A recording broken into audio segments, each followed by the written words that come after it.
Assalamualaikum. Halos sinasabing 16 to 18 Christians ang pinatay last week sa loob ng Gaza mula sa pagbobomba ng mga Zionismong Israeli.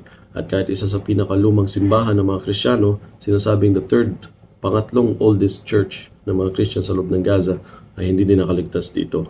At kahit sinasabing isa sa pinakamalaking Christian hospital, Pangalan Baptist Hospital, na ito ay sponsor ng mga iba't ibang Kristiyano sa ibang bansa, hindi din nakaligtas pagbobomba ng mga Zionismo. Ito pa naman yung lugar na kung saan inaasahan may mga sibilyan nagpapagamot, nagpapagaling, may mga bata, matanda at babae, may mga doktor at nurses, kung saan lugar na inaasahan may safety, pero hindi pa rin ito naging safe sa kamay ng mga Zionismong, terorismong Israeli na walang tigil sa kanilang pagbobomba araw at gabi sa mga sibilyan sa Gaza.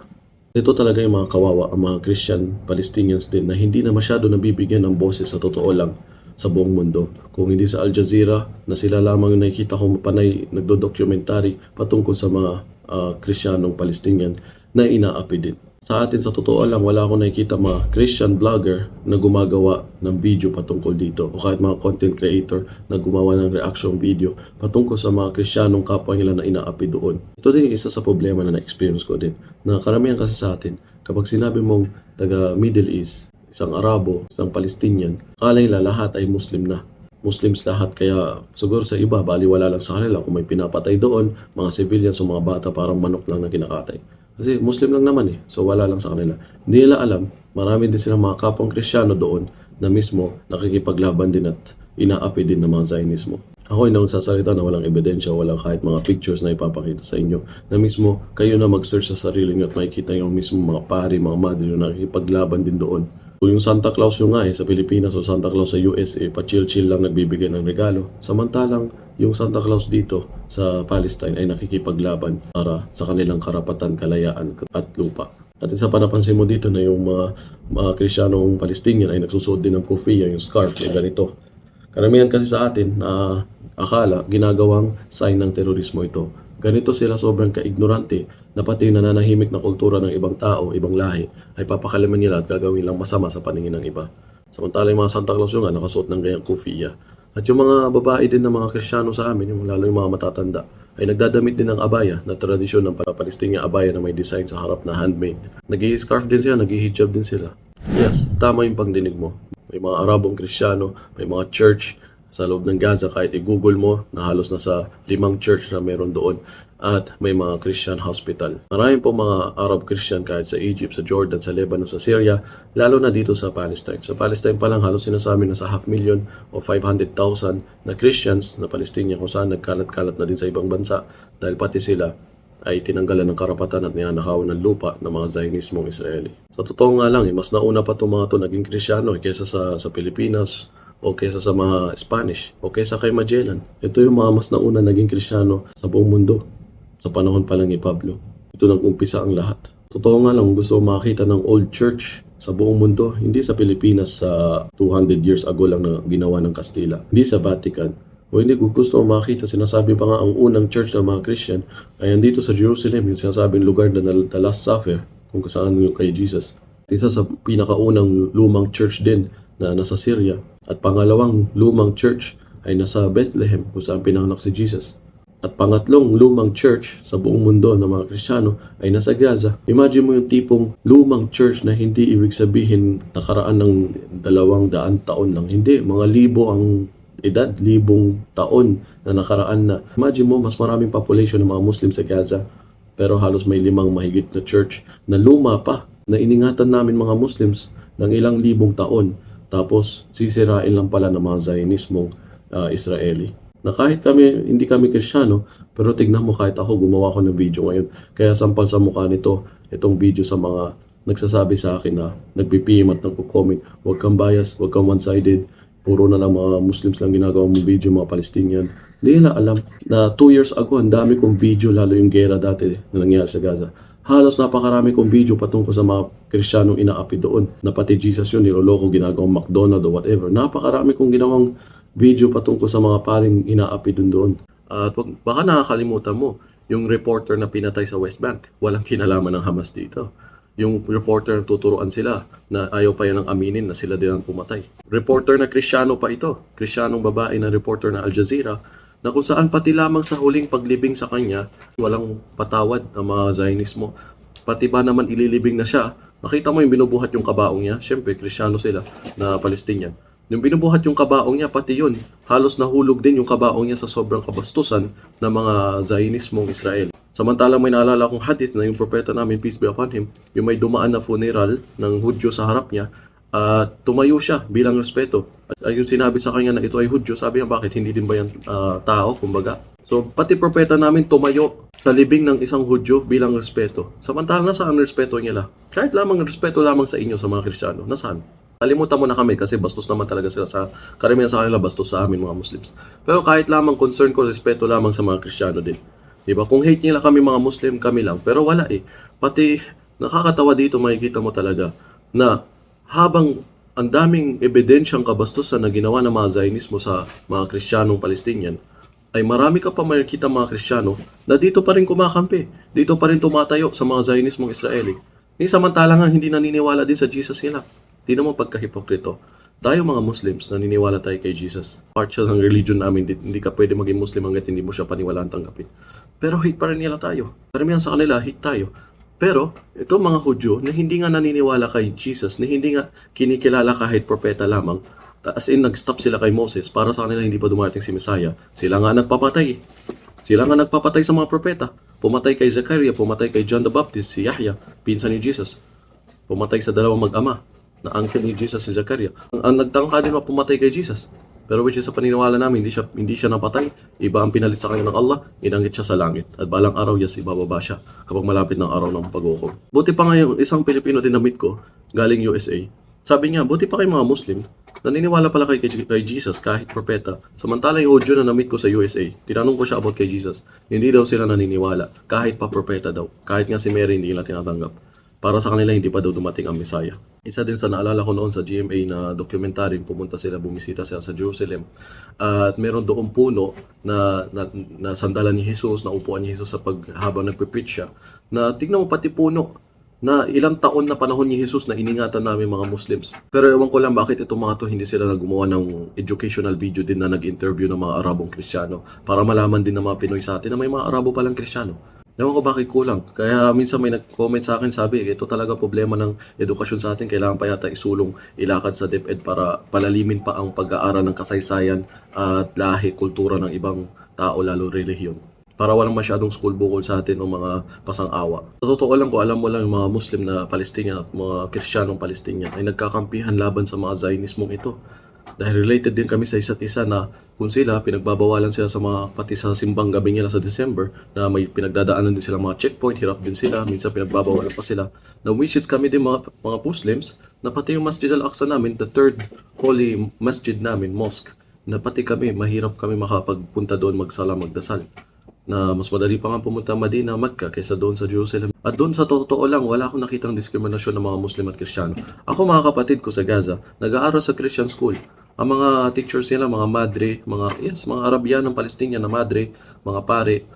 Pero doon kasi wala yung sasabihin mong pinipilit yung bata sumamba kay Jesus.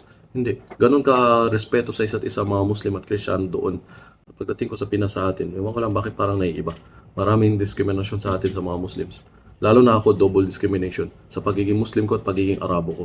Talaga na-experience ko. Sa totoo lang, naisip ko to, napansin ko na parang ang sakit pala sa pakiramdam. Kung sakaling Palestinian, di ba Palestinian Pilipino ako. At kung sakaling Kristiyano ako na lumaki doon sa Gaza ng mga Christian family na Palestinians.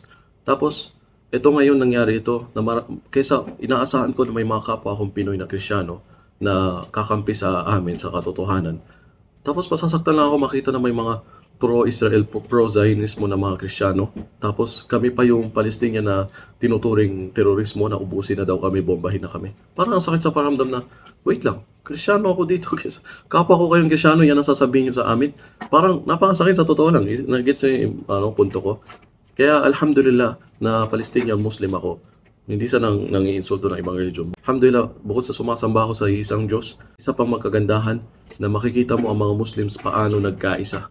Hindi lang mga Arabo, yung 22 na bansa na Arabo, mga Jordan, Lebanon, Yemen at Morocco, hindi lang Arabo ang nagkaisa.